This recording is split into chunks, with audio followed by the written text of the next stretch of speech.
সবাই কেমন আছো? গতকাল একটি কাজে আমরা গেছিলাম এক দিদিভাইয়ের বাড়িতে, অনেকটাই দূর, দেখতেই পাচ্ছ। দিদিভাইয়ের সাথে দেখা হয়, তারপর দিদিভাই তার বাড়িতে নিয়ে যান।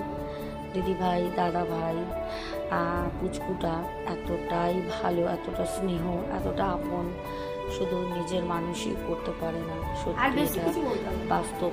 আমার কাছে অনেক কাজ ছিল বাড়িতে, সব কাজ খুব ভালোভাবে নিষ্ঠাভাবে সুসম্পন্ন হয়েছে।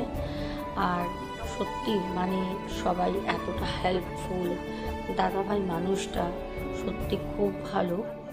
কিছু মানুষ আছে যারা নিজেদের লোককে এরকমভাবে ক্ষতি করে, যারা মানুষকে ক্ষতি করে ফেলে, মৃত্যুর রাস্তা পর্যন্ত দেখিয়ে দেয়, কিন্তু তারা জানে না যে সবার উপরে মা আছেন। আমি আছি, আমি থাকবো, যতদিন আছি এই পৃথিবীতে ততদিন মানুষের পাশে আছি, থাকবো।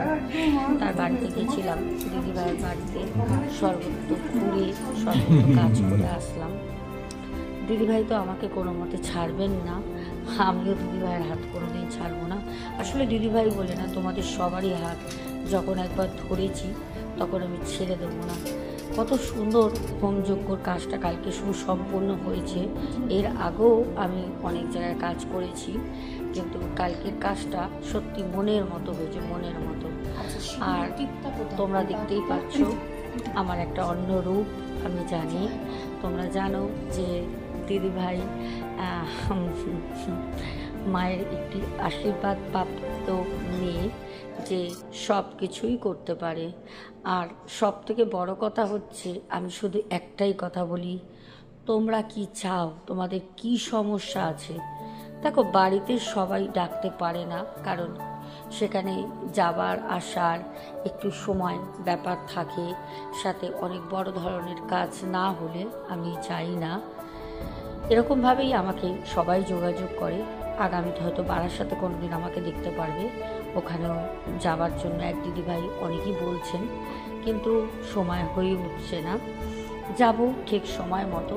তবে কালকে কাজটি সম্পূর্ণ করে তোমাদের চোখের সামনেই পুরো জিনিসটা তুলে ধরলাম, তোমরাও দেখো। এর আগেও আমি একটি বাড়িতে গেছিলাম, সেখানে একটি আত্মাকে আমি ওখান থেকে মুক্তি দিয়েছি।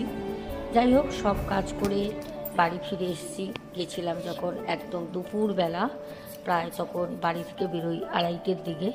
আর কাজ চালে বাড়ি ফিরতে ফিরতে আকাশ দেখো অন্ধকার হয়ে গেছে। কেমন লাগলো অবশ্যই জানিও। টাটা।